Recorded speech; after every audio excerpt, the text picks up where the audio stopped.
श्री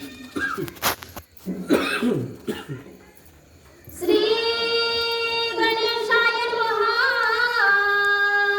श्री प्रभु रामचंद्राय नमः। सर्व सखिया समवेत राम नामे गरजत चरण झाली कुंभळेत आली देता घडवते।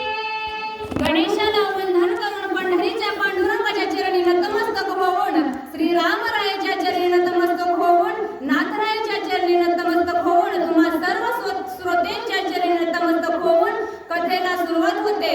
कथेचं अनुसंधान सुलोचनेनं आपल्या पती इंद्रजिताचं शिर रामाकडून मागून घेतलं आणि आपल्या सख्यांसोबत निकोंबळेला आलेले आहे।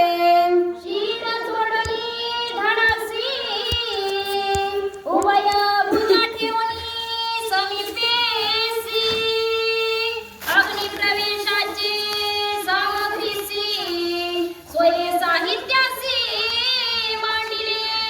सुलोचनेनं त्या इंद्रजिताचं शिर आणलं आणि त्या सर्व हात गोळा केलं, त्याचं धड गोळा केलं, सर्व एकत्र केलं आणि त्या अग्नीजवळ जाऊन त्या अग्नीची सर्व सामुग्री तयार केली। सर्व साहित्य त्या अग्निकुंडापाशी मांडलेलं आहे। तब रावणाचे हेरी वर्तमान निवदले ते अवसारी, रावण मंदोदरी सहपरिवारी स्वये झडकली तेथे आली। तेव्हा त्या रावणाचे हेर होतं, त्या रावणाला सर्व घडलेला वृत्तांत त्या हेराने सांगितला आणि लगेच रावण आणि मंदोदरी आणि राहिलेले सर्व कुटुंब त्या निकोंबळेला आलेला आहे। रावण येऊनी आपला पुंडा करुणी चतुर्कोण, अर्धचंदन काष्टे घालून त्यास भूषण लाविला। रावण त्या निकोंबळेच्या ठिकाणी आलेला आहे आणि कुंड तयार केलं आणि त्या कुंडात चंदनाची लाकडं टाकली आणि आगनी लावलेला आहे।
महामायेच्या पलीकडे निघून गेले. एका क्षणात सगळी सृष्टी त्यांचा बघण्याचा दृष्टिकोन बदलला. महामाया, आशा, पाश, दुःख ह्या सर्वांच्या पलीकडे निघून गेले. सायुज्य पद त्यांना प्राप्त झालं आणि देव त्यांच्यावर पुष्पवृष्टी करू लागले. देव गेले आपल्या स्थानात, लंकावासी जन जाणा. आनंद सुलोचनाच्या गुणा, आपल्याला भजना सोय गेले. इकडे सर्व आपापल्या स्वस्थानाला निघून गेले आणि लंकेचं जन त्या सुलोचनाचं गुणगान आठवून देते, त्या सुलोचनाच्या गुणाचं वर्णन करते आणि ते सुद्धा आपापल्या स्वस्थानाला निघून गेले. रंगानाथ आणि मंदोदरी अति आक्रोशी रुदन करी. रावण म्हणे निर्धारी, ऐके सुंदरी मंदोदरी. इकडे लंकानाथ म्हणजे राजा रावण आणि मंदोदरी हे सुद्धा आले. दोघं अत्यंत दुःखी झाले आहे. अंशकालीन ठिकाणी दुःख झाले राजा रावणाला आणि मंदोदरीला सुद्धा दुःख झाले आणि आक्रोश करून रडत की राजा रावणाचा त्या मंदोदरीला काय म्हणतो. आजी वडील पुत्र वडील सुन, झाली उभयतांची बोलबाला. आता आपणही झालं सदर प्रयाण करावे. राजा रावण त्या मंदोदरीला म्हणतोय की आजी गेली, वडील गेला, पुत्र गेले, बंधू गेले, सर्वच्या सर्व निघून गेले. कोणी सुद्धा या लंकेमध्ये राहिलं नाही. लंका उद्ध्वस्त पडली, कोणी सुद्धा राहिलेलं नाही आणि आता आपल्याला सुद्धा लवकर निघण्याची तयारी करायला लागेल असं राजा रावण मंदोदरीला बोलतोय. लोक गळे गाजयासी, आता राहणे नाही आपणासी. ऐसे बोलून जापली वारसी, निज भवनासी पयाले. राजा रावण मंदोदरीला म्हणतोय आता रडायचं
निदानी उरेला विभीषणा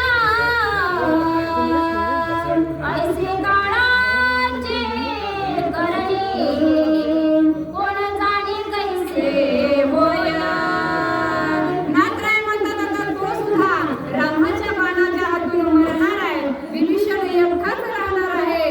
ही काळाची करणे कोणाला काय करत कुणाला कसं ठेवल काही सांगता येत नाही. देह हे काळाचं धन कुबेराचं तेथ मानवाचं काय आहे आपलं इथं काहीच नाही. जन्म मृत्यू आपल्या हातात देवानं ठेवलंच नाही. हे सगळं काळाच्या हातात आहे. देह काळाचा आहे, धन कुबेराचं आहे. किती जरी आपण मिळवलं कष्ट केलं काही जरी केलं तरी हे सगळं इथंच सोडून जायचं आहे. सोबत काही सुद्धा येत नाही. जन्म मरण सगळं त्या भगवंताच्या हातात आहे. आपल्या हातात फक्त कर्म करणं आहे, चांगलं कर्म करणं आणि यातून सुटणं एवढंच आपल्या हातात आहे. काळ कोणासाठी थांबत नाही.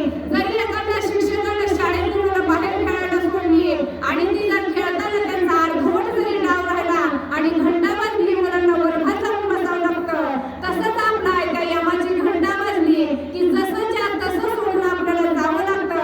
मग कुणाचं लग्न कार्य असो, कुणाचं काही जरी असलं, मरणाची इच्छा जरी नसली तरी काळ आपला ऐकत नाही. काळ घेऊन जाण्याशिवाय सोडत नाही. राजा रावणाची एवढी वाईट अवस्था झाली तर आपलं तिथं काय होईल. काळ कुणासाठीच थांबत नाही. तो कुणाच्या अधीन नाही. तो कुणाचं ऐकत नाही. नेल्याशिवाय राहत नाही. अशी एवढी बिकट अवस्था त्या राजा रावणाची झालेली आहे. एका जनार्दना शरण सुलोचनाग्नी प्रवेशना झाले सकळ निरूपण सज्जनी सावधान बरी सारे. एकनाथ महाराज जनार्दनाला शरण जाऊन सांगतात की सुलोचनाचा अग्निप्रवेशन झालं. आता पुढील कथा अत्यंत रसाळ आहे. तुम्ही सावधानतेनं श्रवण करावे. पुढे राम रावणांचे युद्ध होईल आता सुसंवाद. शोधे परिसोती विविध निज बोध रावणा. रामाचं आणि रावणाचं घनघोर अशा प्रकारचं युद्ध होणार आहे. पण त्या युद्धातून राजा रावणाला निजबोध होणार आहे. अशी कथा नाथराय सांगतात. एकाएकी एकनाथ शरणागत भावार्थे जनार्दनाचे मी अपत्य लढे समस्त बाळिंद. एकनाथ महाराज सांगतात की परत मला शरण